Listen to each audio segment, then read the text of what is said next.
beaming live from the CNBC-TV18 Motilal Oswal studio.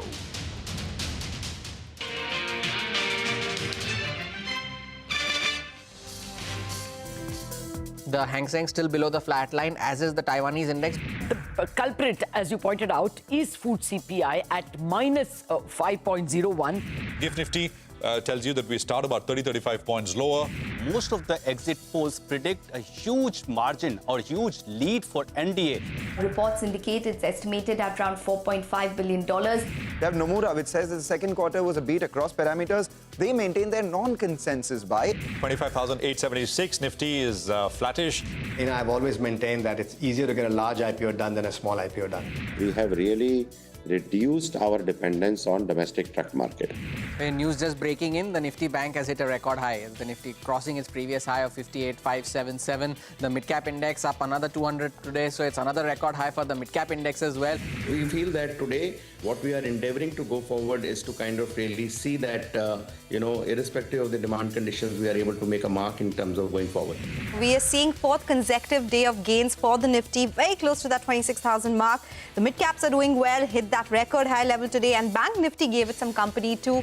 There's pressure because of international prices, export opportunities not existing. Well, that is the day so far. Hello and welcome. You are with us on a fresh new edition of Closing Bell, last hour of trade coming up. We're coming to you from the CNBC-TV18 Motilal Oswal studios. Markets, by the way, had given up all gains of the morning and they'd gone into the red. Down small, 5 points, but that meant that we were about 120 points off the day's high. And this is almost on anticipated lines because, the sense was, as we were discussing in the morning, that you'd want to go in light, and that still remains the case because tomorrow morning is Bihar election results, and you'll start getting the first counts from 8 o'clock in the morning. And I think in the first 2.5 hours or so, things become pretty clear. So in that sense, if you're trading especially, you don't want to be heavy and you just want to be a little lighter. And I think maybe that is what is going on at this point in time. Lots of stuff. By the way, the market, remember, if you're thinking, well, does Bihar matter? It may not matter beyond if something untoward were to happen in terms of, what markets are not expecting. The Nifty has basically gone up about 450, 500 points very quickly in the recent few trading sessions. So you've got these accumulated gains, 2%, right? That's all there is. But that is important and significant if you're trading, and that's the point that we were making earlier. Our colleagues are with us, Surubi and Rima in the studios. Guys, good afternoon. Hi, good afternoon. It just seems like the markets have priced in an NDA victory, and the risk is that what if it doesn't happen? Yeah. Right? The outcome is unfavorable, and then that could result in volatility. And that's the reversal that you're seeing in the markets today. But this 26,100 has been a bit of a resistance for us, because even the last time around, that was the swing high from which we turned from there. And once again today, it's that 26,000 mark. I guess some fear of heights, but I guess it's largely Bihar, as you guys have been saying, because otherwise global markets are fine. Nothing has really moved. There's no major event that can lead to this kind of profit taking. If you've not followed throughout the day, there's no fresh development on the trade deal with the US that becomes a reason or an excuse to sell. So it looks, by all stretch, that this is a little bit of Bihar at play, and pricing in the possibility of something a little more mixed than what the exit polls had given out. Just very quickly, in terms of stocks, where the money is coming off, Eternal, ONGC, Adani Ports, there's Mahindra and Mahindra. Mahindra and Mahindra, by the way, announced a joint venture they're getting to life insurance today. We'll talk about that as we go forward. And some of the IT stocks are cooling off. ITs had a phenomenal run this week. Large cap IT names are up between 4%, 5% and 6% in some cases. So some of those gains are also coming off. So the IT index is, a little quiet. But then you have other winners, and enough of those. Asian Paints would be an example. 4% up, taking its total tally just in 2 days to 11 to 12%. It's been quite the mover. Hi, Nigel. Well, that's right. Asian Paints, right out of nowhere, 15% higher. It seems to have, battled the worst of the difficult times. And that one, in fact, just take a look at it. 15% in this month itself. Out of nowhere, Asian Paints seems to be getting its mojo back. And the other one from the Nifty pack itself is Tata Steel. We'll tell you why it's dipped a little bit. But let's run our viewers through, what's lined up on the show, guys. Well, I think, yeah, Nigel, absolutely. So metal and pharma counters are seeing gains. PSU Banks are seeing a down day. And of course, Biocon is the story we want to tell our viewers. So we'll focus on some of this stuff and we'll play out the Biocon management sound bites in just a bit from now as well. Tata Steel, of course, Nigel will talk about more. He interviewed the management and some takeaways from that one. Stocks off the highs, so some perspective. And of course, as I said, Asian Paints, it's a beat. Again, you'll hear from Amit Singhal on the business and, of course, the way forward, whether this is the start of a turn. Likes of Cohans, Endurance, Lemon Tree, Cochin Shipyard, these are all casualties and large volumes, by the way, on most of these. Cochin, by the way, is the #1 volume-led loser on the NSE right now. So a bit about all those as well. How should you position yourself in the last hour? Mitesh is with us with some perspective on that. Mitesh, what does one do? Good afternoon. So I think, the market's kind of slightly tapered off from 26,000 levels, though I was looking at a target of 26,100. But as long as we are above this 25,800, 750 zones, I think declines close to that level should still be taken as a buying chance. And I think, very clearly, it's a market which, because now you have established 26,100 level as a supply pivot, I think, you would want to see if there's a pullback which can give an entry location, then the risk reward equation is slightly better. So in that sense, my idea is that 25,800, 780 is my buying zone with a stop just below 25,750 or 740.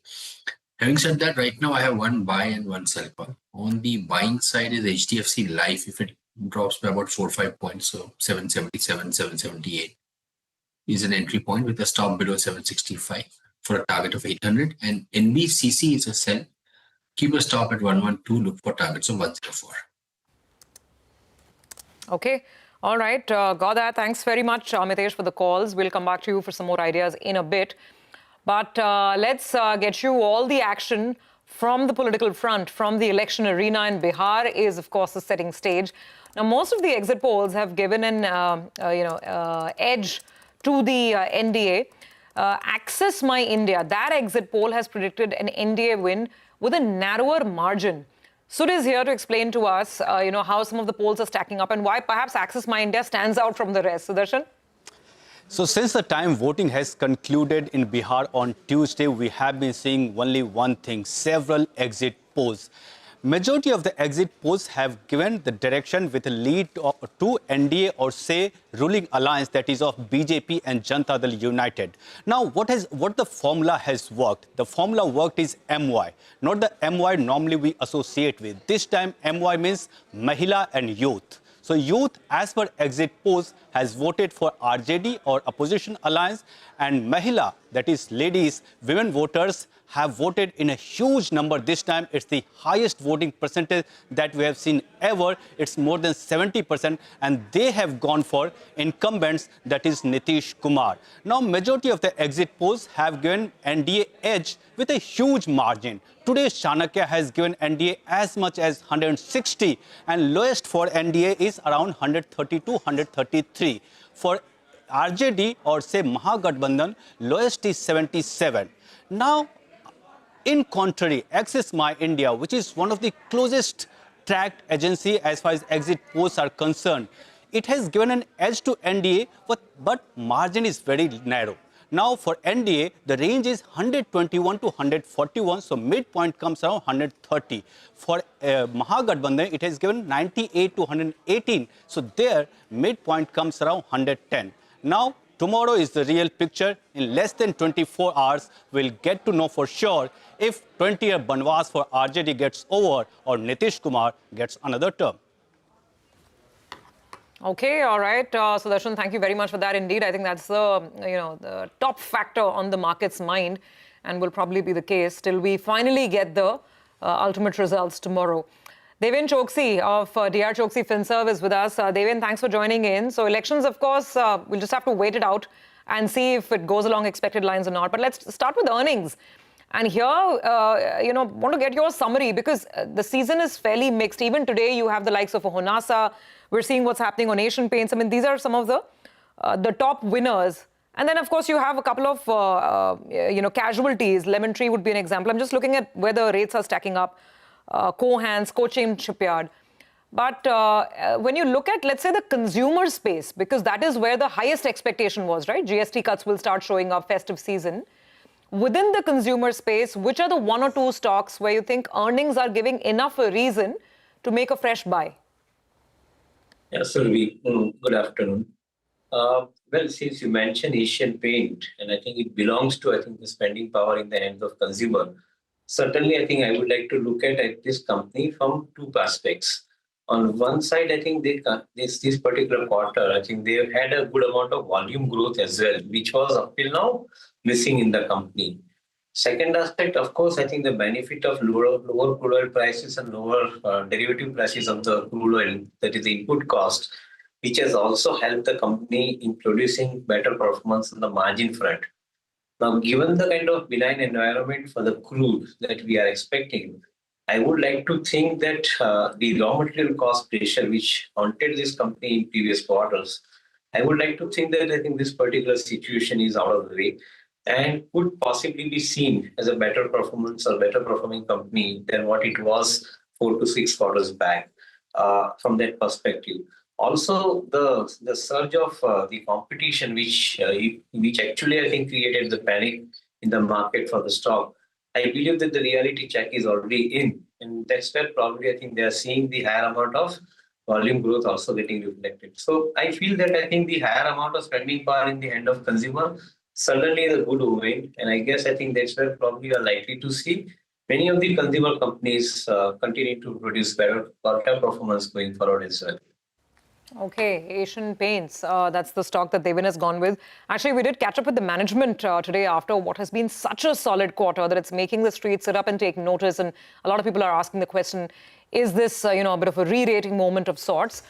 Hear out what the management had to say. Mangalam caught up with the company's MD and CEO, Amit Singhal, and asked him about growth prospects and, more importantly, competitive intensity, whether the worst of it is behind.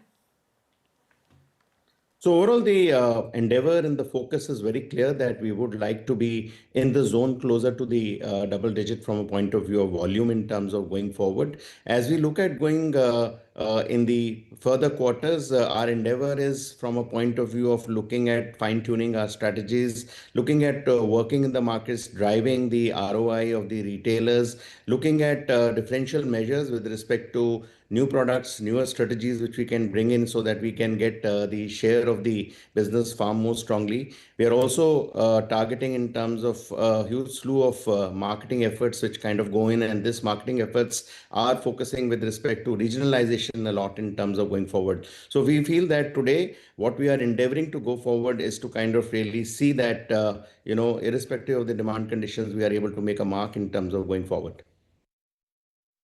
So overall, when you look at the standalone business, the PBDIT margins are about 18.5. The console is standing at about 17.7 in terms of what we look. And both of these PBDIT margins have gone up quarter on quarter and the preceding quarter as well to that extent. So we feel that we are confident that we should be able to retain the range towards more 18 to 19 kind of a zone within the band of 18 to 20 in terms of going forward. What we feel is that the competitive intensity is still very, very high because of the fact that the overall demand conditions have been benign. They have not kind of given us any shoots or sparks in the market in a very big way. This is true across rural and urban centers to that extent. And therefore, every competitor existing as well as new, they are trying their bit in terms of maximizing the game in terms of what we're there. So we feel that the competitive intensity is going to remain to that extent.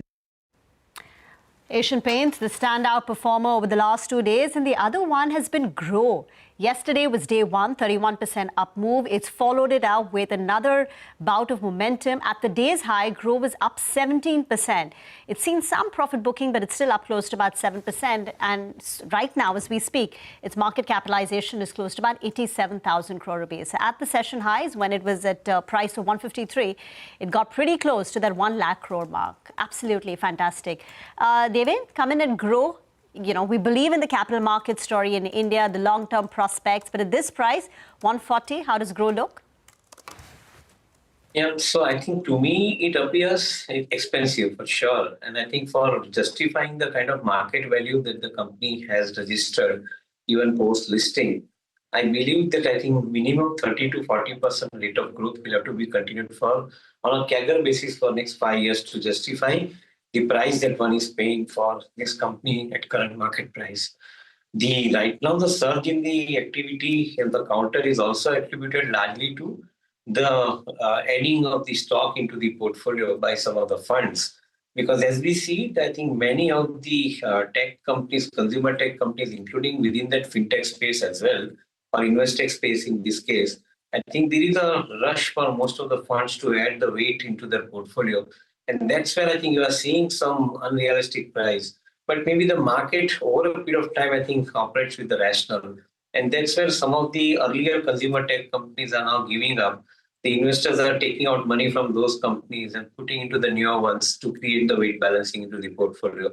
But beyond that, the numbers, corporate performance, will have to be extraordinarily fast, I think, if it has to be justified to this kind of valuation. Okay, all right.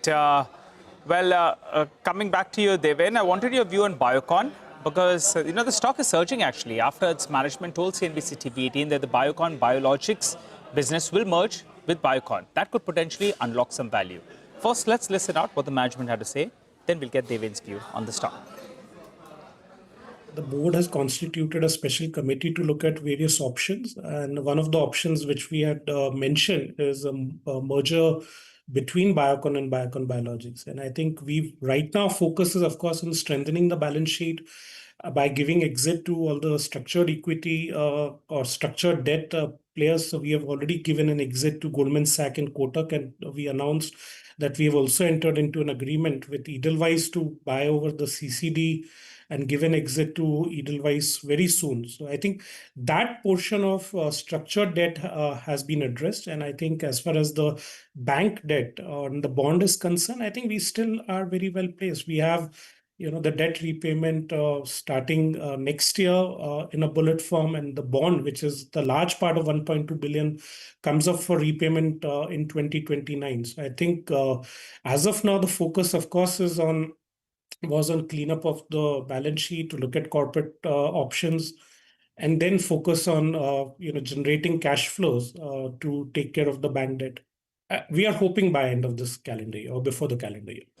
All right, Devin, you heard what the management had to say. Folding the biologics business into the listed Biocon. They believe it's going to unlock value, and the street is buying into that. Stock is seeing good amount of follow-through buying. Your view on it? Well, certainly, Nigel, I think a couple of things, of course, I think as management also alluded, saying the debt restructuring part is a more promising story at this point of time for Biocon as a whole. And of course, I think biologics, the biosimilar business, I think is getting into the main company under the merger scheme. Possibly, I think it's a good way to look at it because 90% of the top line is contributed, in this case, to the Biocon. So frankly, I think this part, I think, is definitely making sense. As against creating one more arm, getting it listed, and probably, I think, allow all the three arms to remain a little weaker, I think this consolidation probably makes a lot of sense to me. Of course, I think the number impact will happen over a period of time. That is what I gather. But to me, I think at least rationally, it makes more sense to look at this company now. Stay on, Devin. There's one more story that we were just flashing a while back, that Emirates NBD remains in the race to acquire IDBI Bank even after the RBL Bank deal that Emirates struck. Ritu now joins us with what she's learned from her sources. Ritu.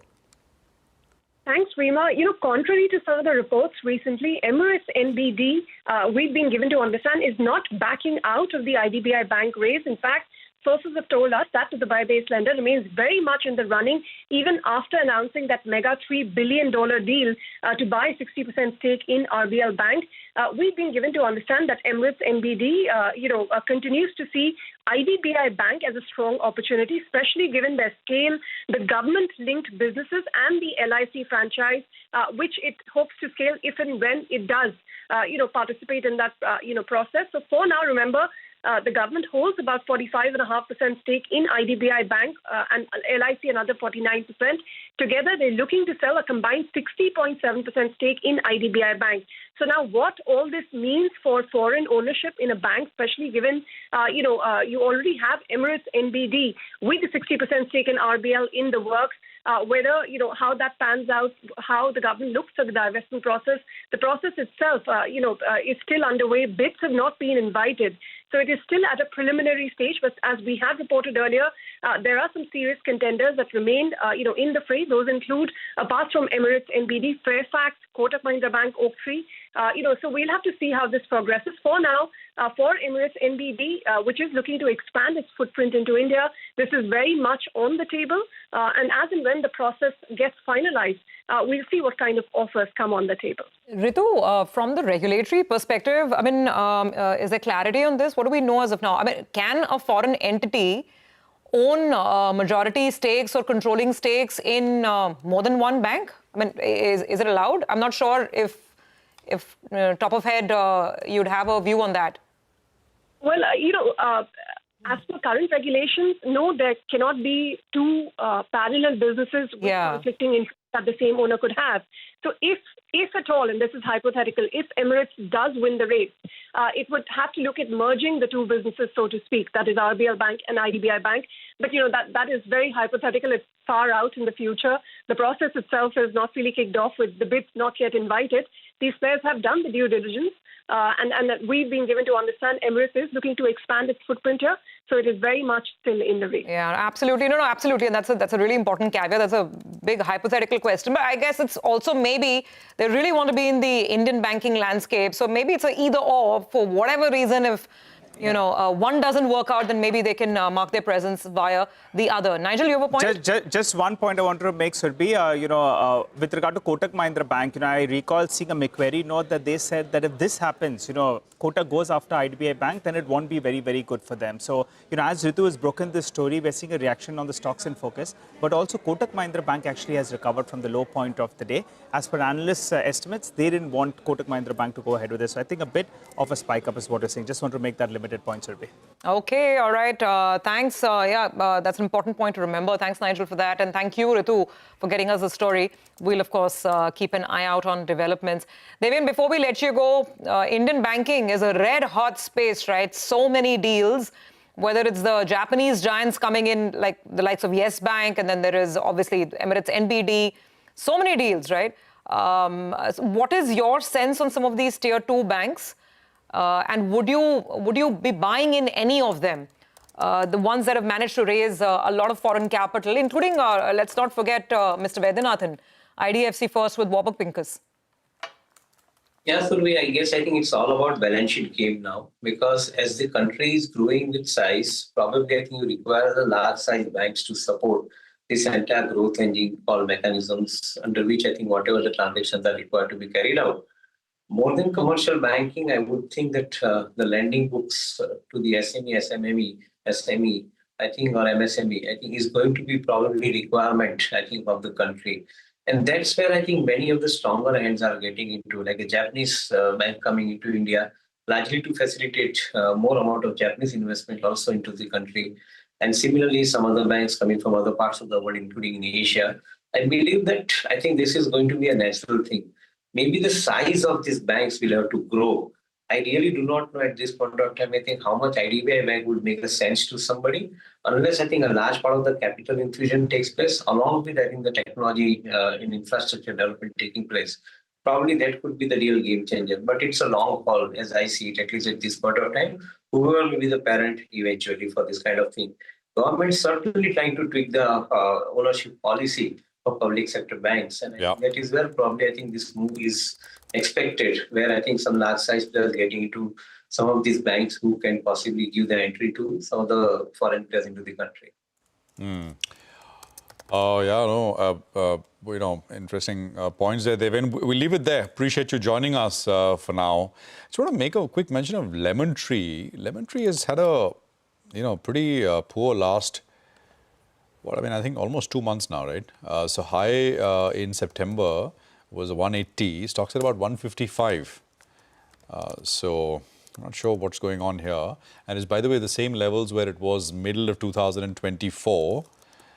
Indian hotels, of course, is the other one, which also, I mean, has been now kind of languishing, but the damage, of course, is nowhere near what we've seen, both price and time correction on Lemon Tree. So here as well, the high was about, almost 900 rupees, talking about 700, was more recent in that sense. Lots of stuff moving around. Look at Prime Focus, for example, had a sharp move higher. There was a couple of HNIs who got into Prime Focus. It's back to about 169 rupee levels. It had gone to about 200 plus. Again, late September is when we saw that. Sequence Scientific is another one, 4.5% lower. Has undergone almost a change in ownership in that sense, the people who run it. Otherwise, bulk of it will address some of the earnings in a bit from now as well, which is Cochin and Cohans and Endurance, etc. Lemon Tree also reported numbers, but stock's been correcting even before from the highs. Okay, so we'll take a quick break at this point, and we'll come back. Sanjay Parekh is going to be running us through what he's making of the market. So coming up, stay tuned.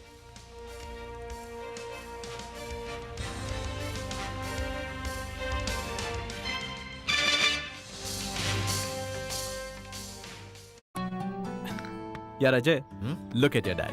Will we be the same at his age? Absolutely yes, if we plan our future like him. But do we have to wait until his age? Absolutely not. We recently invested in LIC's new Jeevan Shanti, which gives deferred annuity, which means regular income after some years. I see. LIC. LIC's annuity plans give annuity options and flexibility in receiving regular income. LIC, हर पल आपके साथ. आपका और हमारा बहुत ही लंबा और करीबी रिश्ता है. हम उस चटकारे में हैं जो आप अपने दोस्तों के साथ लेते हैं. उस दराज में है जिसमें छिपा है माँ के राजमा चावल का राज. कभी आपके हाथ में अच्छाई की चमक बनकर आपका दिल जीतते रहे. तो अगली बार आपको कोई चीज पसंद आ जाए तो उसे पलट के देखिएगा. जरूर हमारा नाम दिख जाएगा.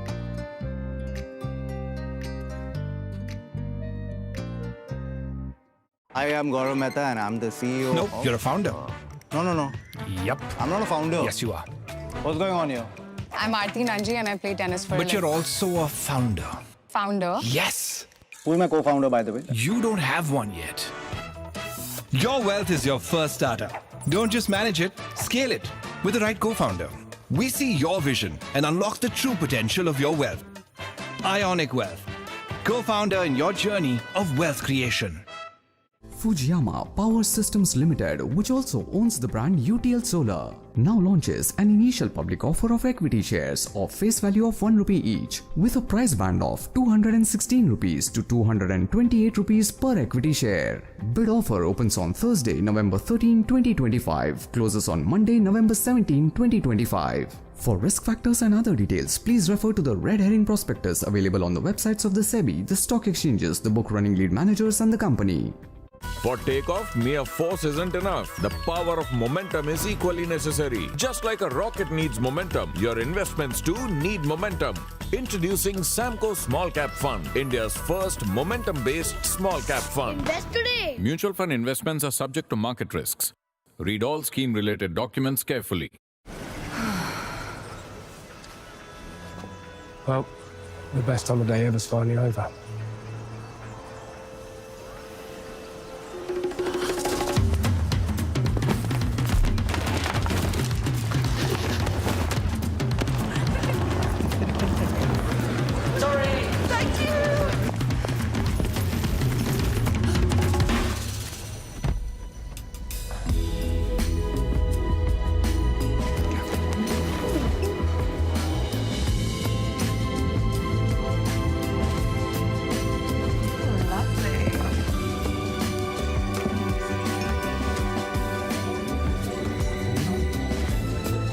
When you fly Emirates, your holiday isn't over until your flight is over.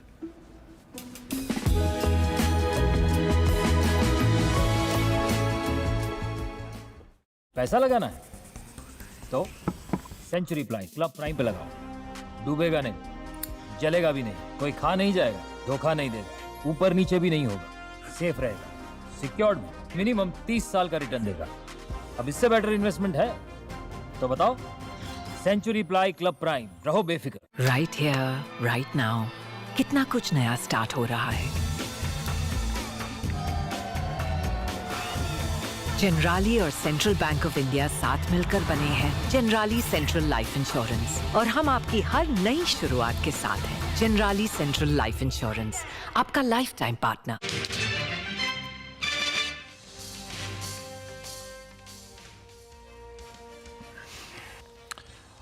Okay, well, markets, of course, are up about 20 points. They're off the highs by quite a bit, but they're not in the negative at least, which is the situation at about 220 or so.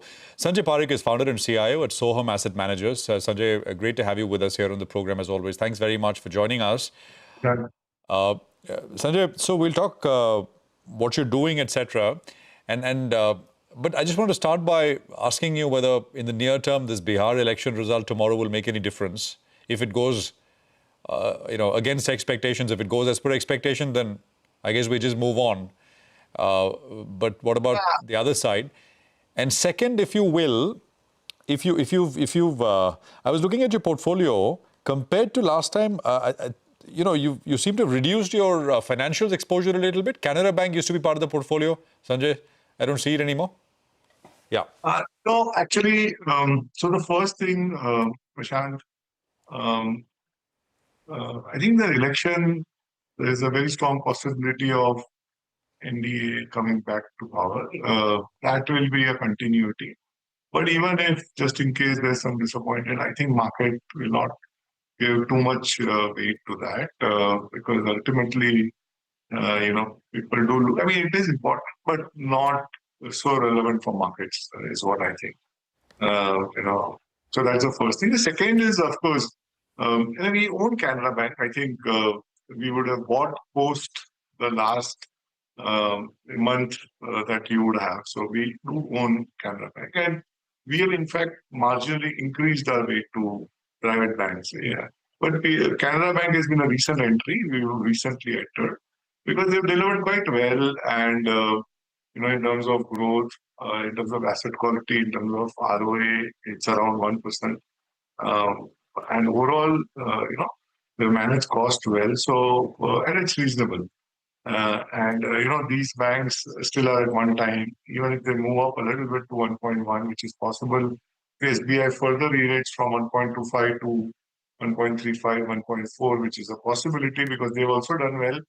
Then, there is clear case for a big return on 27 and 28. And there's a sub-value for Canara Bank as well of 10 rupees. So, my question was backwards, Sanjay. You've added it recently, not deleted it, because I had the fact sheet, but I think I had it backward. I think I was looking at the fact sheet 17th October, and I think so. It was ulta. But yeah, you've added Canada, right? Yeah. But you're saying that you've increased private sector exposure a little bit. Yeah, we've increased a little bit, all of them. Because I think in this run, they've consolidated for a while, but all of them, the Q2 results are behind there. Q3 also, there will be a slow recovery. But I think next year for all these larger banks should be very good. Because by then, the interest rates would have bottomed, even if we are 25 bips cut. Loan growth, there is an economic recovery, which is a strong possibility. Earnings also, I think, the downgrades we have seen, Q3 should look up better. It will be a slow U-shape is what we feel.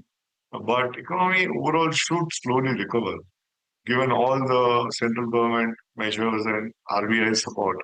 So and the asset quality and the balance sheets are really fantastic. So next year should be a very good year for all the larger banks, for sure. And the asset quality is benign and the valuations are very reasonable. Even SBI, after such a big move, is 1.25 times FY27. Axis Bank is more like 1.45, 1.5. HDFC Bank, of course, is 2.2. And ICICI Bank is a little higher. But, if you get even earnings growth in some of these banks, they're fine. So they're good, safe bets from here. All right. Hi, Sanjay. Good afternoon and good to see you win. One of the companies I think you're tracking quite closely, if I remember correctly, Samadra, Madison, you believe the prospects are very good from here on as well. We have the numbers that are flashing on the screen. You're fairly positive on that one, right? Yeah, we are positive. So from near-term numbers will be weak. It could happen for one more quarter because globally the situation. I mean, the overall environment for global car market it's stable. It's not growing. There are issues around tariff. So that is a near term. But a longer term, if you think from 3 to 5 years, this company is really it's not only an auto ancillary play. There'll be an EMS play, which will be very large. There'll be an aerospace business, which already they're doing. They already set up JV. So I think this, in 3 to 4 years, we genuinely feel there could be a good appreciation. Absolutely, Sanjay. So you're positive on this one. I wanted to compliment you actually on Vedanta, because you're one of the funds that as percentage of your holding, it's pretty okay. I think it's 3-4% of the portfolio, and it's larger than what the benchmark as well has. And we have discussed this numerous times, Sanjay, in the last 1 year or so, and it appears that thesis is finally playing out. I think from 400 odd, we're talking about it. Even taking into account the dividends, the stock is more than a 550 rupee stock. So good call on Vedanta, and kudos to you as well as your conviction. My question to you is, do you believe there's still more to go on Vedanta? Point number one. Point number two is on Grasim. Now, there was plenty of excitement on Birla Opus that things are going to look up from here on. Now, suddenly you see the incumbents, they're getting their act together. Asian Paints has been one of the big gainers. Are you as confident now that Grasim still can, penetrate and do what it set out to do? Yeah, so, Vedanta, of course, you all have covered very well all throughout. There's a dividend of 23 rupees after that you received, and now it's 530, so it's 553 technically. Zinc and aluminum is 90% of their contribution. And of course, silver also contributes. So all three put together is large part of the EBITDA.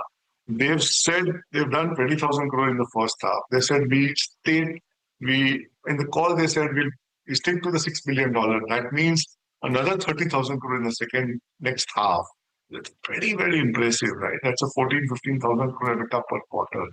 So that's a positive of, and then aluminum zinc prices we know, and then the entire plans of integration on the aluminum side is in place.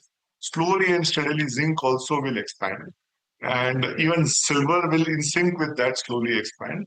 So, and the balance sheet is in good shape. What we did not like, and we conveyed them as well, is this JP deal where there's actually no business to be there. Hopefully, sense prevails, and hopefully they back out in some form, or maybe Adani overbids. And it's absolutely not their core area. It's not destructive to the value, but it's just your complete focus moves out. And then one important thing is they've also gone on to record saying that the ICD that they had taken from Vedanta, the listed entity in India, they will repay with time, with time frame. That this is the time we'll repay that as well. So they're doing all the right things except JP deal, which I hope they back out. Then if JP deal would not have been there, I think the stock could have been far more than. Yeah. Okay. Yeah. On the Grasim, just a bit, 1 minute on that. I think one of the resignations certainly, was a pain, but I think structurally they got their act together. Asian Paints individually delivered quite well. I don't think it's a cost of Grasim Paints business. And hence they, of course, rightly, the market got positive because there was a surprise on volume growth on a lower base as well.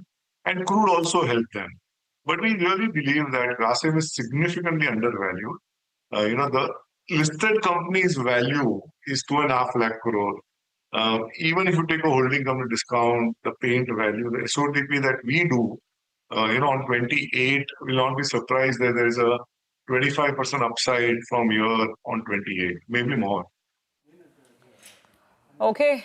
All right. Sanjay, we'll have to wrap it up a little short on time, but we had a in-depth view from you on Asian Paints and also Grasim. So thank you for that. We look forward to another call again soon and chat more. Thank you for joining in. Well, with that quick glance on the screen, and really nothing seems to be moving. It's so quiet. Midcap index is down about 0.3%. Remember, the midcap index actually hit a fresh all-time high today. And from there, the profit taking. pretty much set in. How's it looking on the F&O side, Nigel?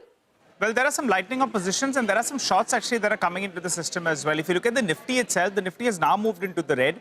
But even when the Nifty was up 30-40 points, actually the futures is already in the red, telling you there's a good amount of shorts that are getting into the system out here. And some longs as well, they're unwinding positions, getting out of the market ahead of a reasonably big event. The Nifty Bank as well, there is some lightening of positions on the future side out there. Now today, if you're on the put or even the call side, and if you're writing, you're making money. Because the Nifty is more or less flattish. Even when it was in the green, you were not making money on the call side.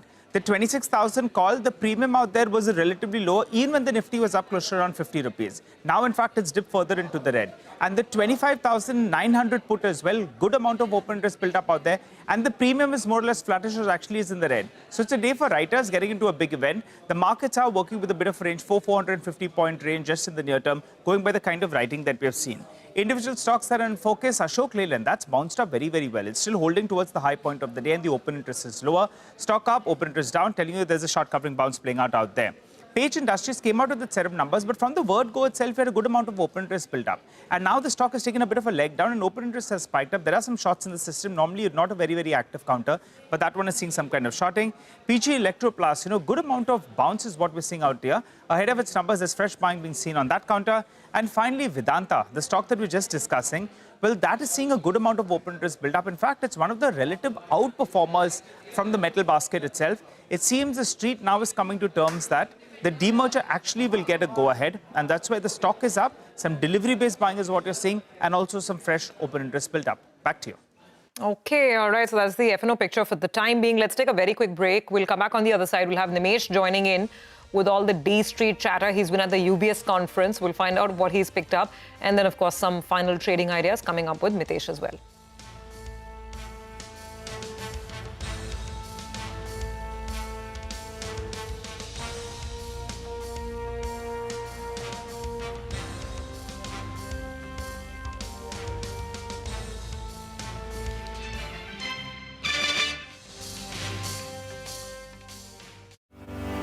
Tenneco Clean Air India Limited proposes an initial public offering of its equity shares.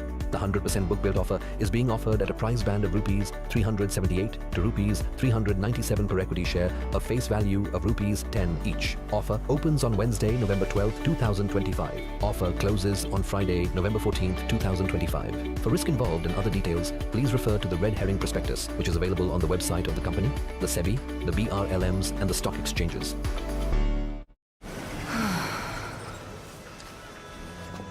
Well, the best holiday ever's finally over.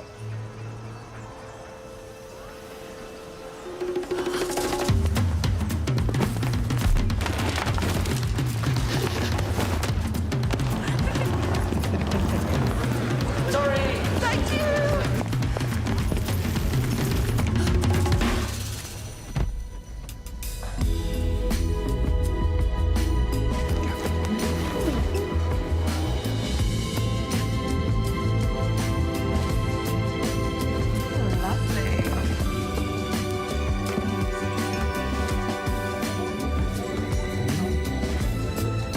When you fly Emirates, your holiday isn't over until your flight is over.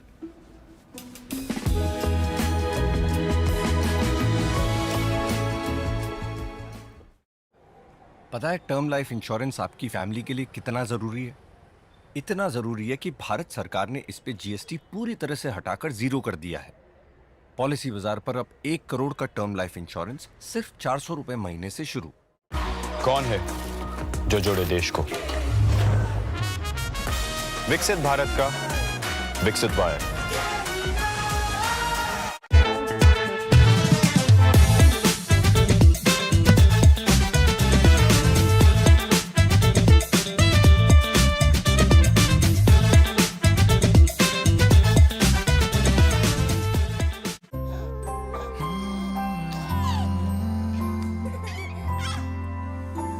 अपने दिल के हिस्से की safety से समझौता? No chance. इसलिए Polycab green wires, जो है लेड फ्री और इमरजेंसी में they come toxic gas. Polycab green wires, India safe happy connection. और NRI? अरे उससे याद आया, एक NRI अकाउंट खोलना है। Go for SBI NRI account. Easy है। NRI रिलेशनशिप मैनेजर मिलेगा और portfolio investment services bro. Open account digitally, easy PG, lemon squeezy, सबको पता है। SBI NRI सर्विसेज easy है, सबको पता है।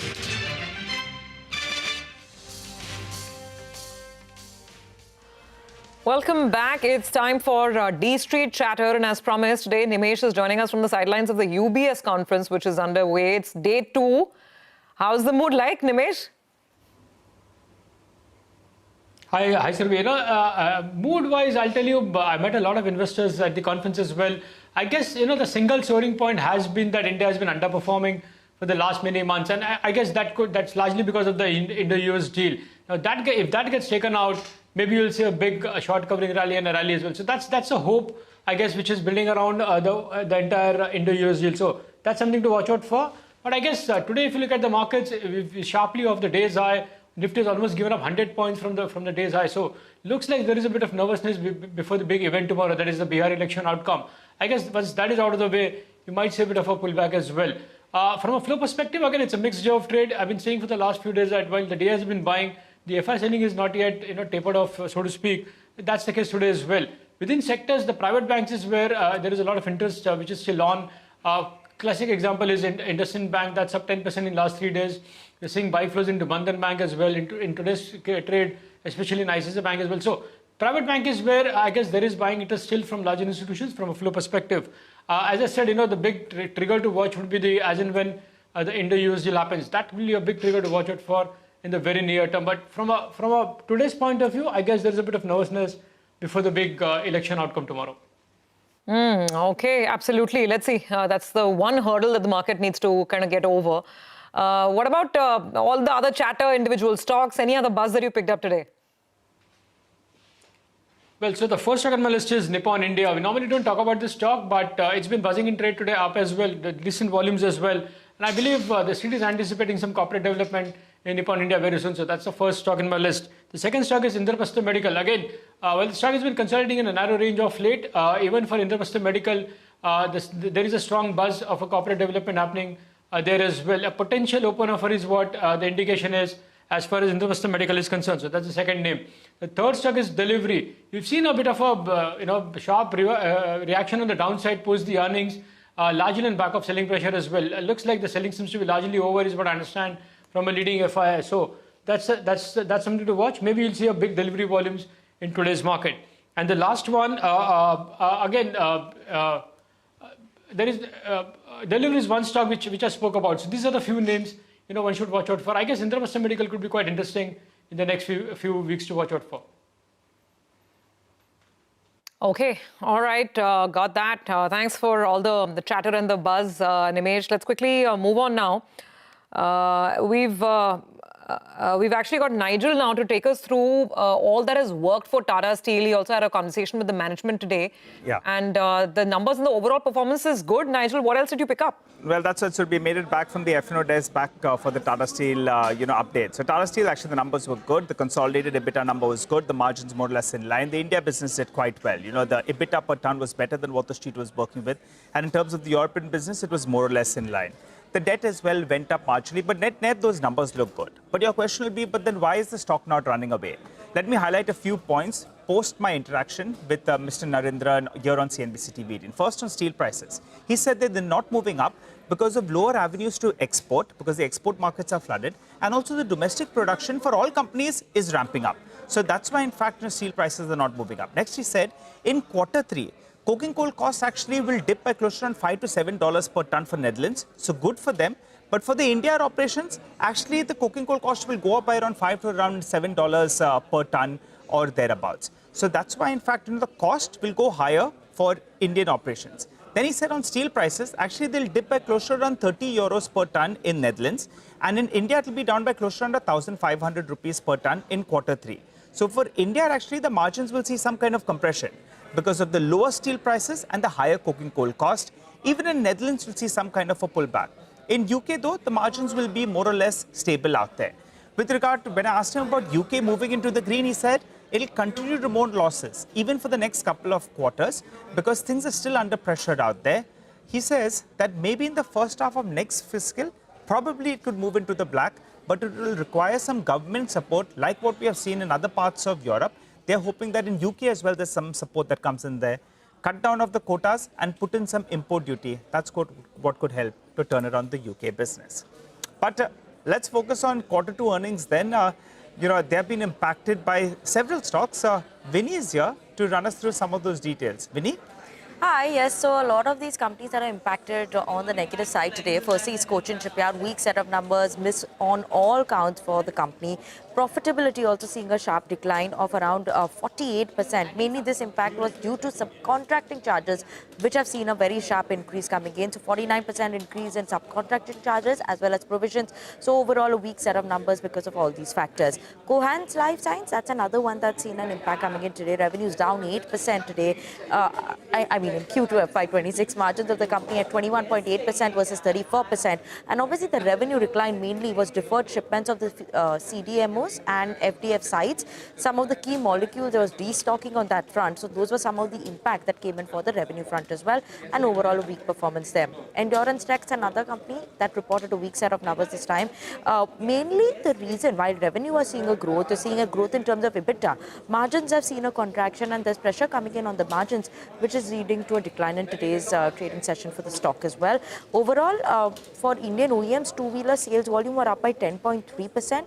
But because certain concerns and some of the clients of theirs, which are big players, are not doing well, that is something that has impacted the company. Lastly, Lemon Tree also weak set of numbers coming in from them. 7% growth in terms of revenue. Margins, EBITDA actually has remained flattish and margins at 42.7% versus 46%. So a sharp contraction there, which kept pressure on the stock today. Thank you very much for that. And Eicher Motors numbers are also flashing for you on your screen. It looks to be in line, at least at the margin front. The top line for the company has gone up by 45%. And this was actually bang in line with estimates. The CNBC-TV18 poll was for a 44% increase in top line. That's played out. Margins at 24.5%. Again, largely in line. A bit of a moderation compared to same time last year. A drop of 100 basis points at the margin level. Net profits, though, have fallen short of estimates. 1,369, so missing our estimates by about 70-80 basis points. Mitesh is back with us for a few BTST calls. Mitesh, still struggling below 25,900, and Midcap index is down. That's right. I think, the market action doesn't give you a lot of confidence to carry extraordinarily long positions. So I would suggest adding some position on the short side stocks which are looking weak. So Policy Bazaar is a STBT with a stop at 1745 for targets of around 1710.15.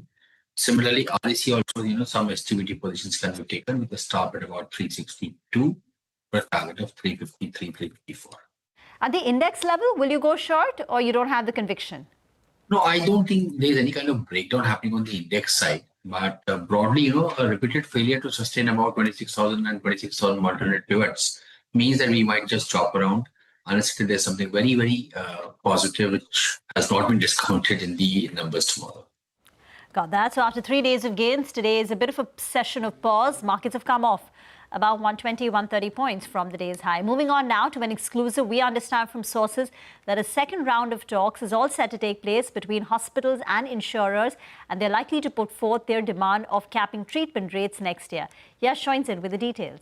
Well, that is exactly what is happening, what we've been given to understand from our sources, that after the first round of discussions which happened between hospitals and insurance companies, where, according to our sources, certain hospitals came on board with respect to not taking any increase in rates for 2026.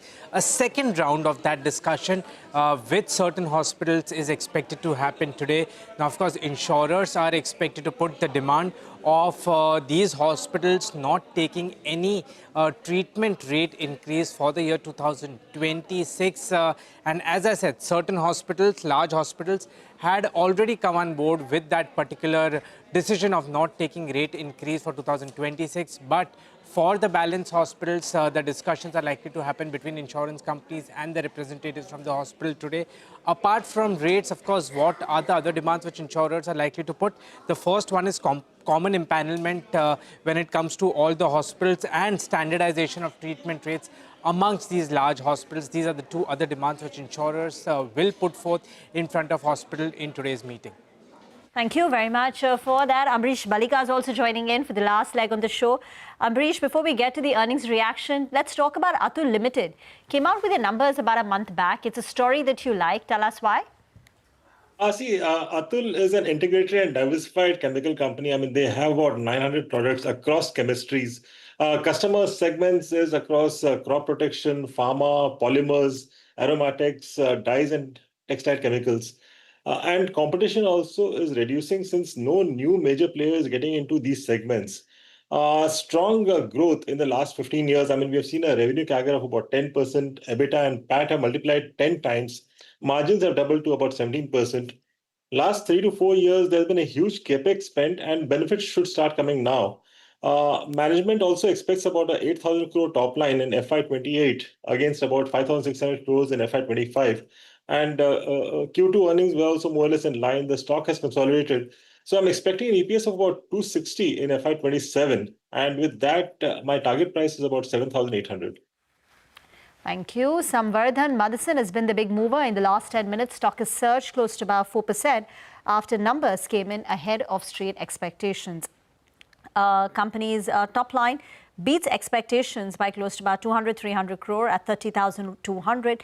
Net profits too higher by 70-80 crore. Get into a break. More on the markets when we return.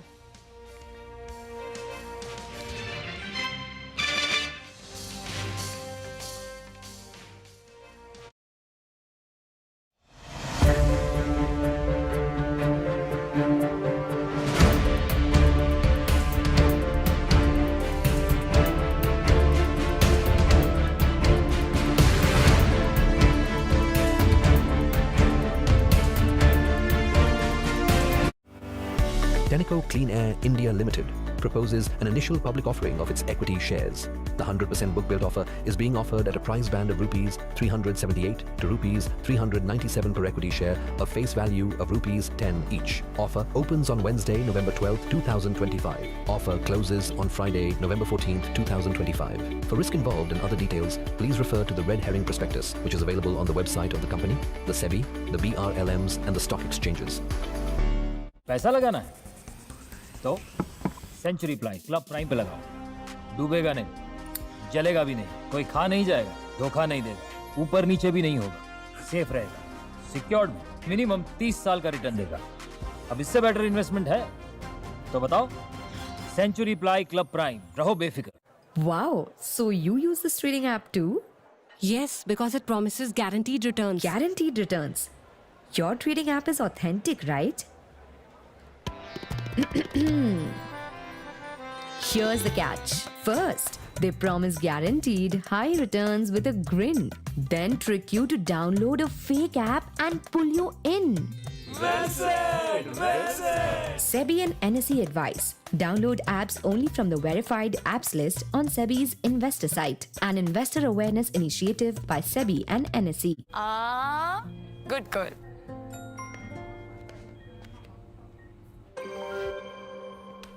आगे salary नहीं झुमके ना पहले बचत पहले झुमके. सुनो, हर महीने थोड़ा बचाओ और थोड़ा निवेश करो और कुछ इमरजेंसी के लिए भी बचाओ ताकि रहो टेंशन फ्री. लेकिन झुमकों का क्या? जाती हो कि लगाओ इंजेक्शन. आरबीआई कहता है वित्तीय समझदारी समृद्ध नारी. कौन है जो जोड़े देश को. विकसित भारत का विकसित wire. Right here right now कितना कुछ नया स्टार्ट हो रहा है. जनराली और सेंट्रल बैंक ऑफ इंडिया मिलकर बने हैं जनराली सेंट्रल इंश्योरेंस और हम आपकी हर नई शुरुआत के साथ हैं to protect everything you love. Generali Central Insurance, आपका लाइफ टाइम पार्टनर। आप कौन? आपके स्टॉक एक्सपर्ट्स आपको बताएंगे स्टॉक को कैसे बताएंगे। सर, इस पे लिखा है डूबते को तिनके का सहारा। अब ये एक्सपर्ट्स आपको कितनी बेफिक्री से ट्रेडिंग करा पाएंगे ये तो पता नहीं, पर यू ट्रेड एल्गोस के ओरिजिनल बैक टेस्टेड स्ट्रेटजीज के साथ ट्रेडिंग बने एफिशिएंट और आसान। Download the app now. Investments in securities markets are subject to market risks. Read all related documents carefully before investing.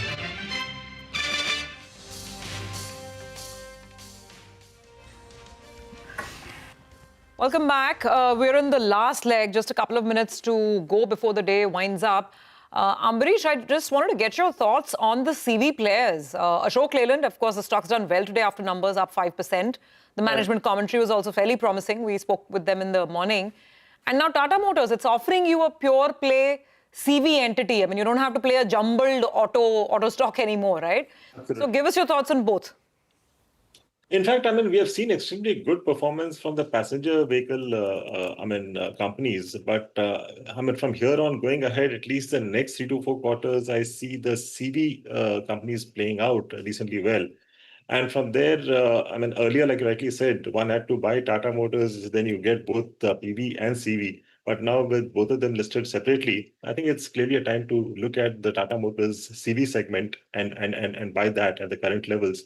Even Ashok Leyland, I mean, even after the sort of a move which we have seen, I think there's still a decent upside left. I think from here, we should see at least another 15 to 18% upside over the next 9 to 12 months. Okay. That's the CV side. And very quickly, Amrish, before we let you go, I have to talk to you about the IPO of the week, right? Grow is still growing.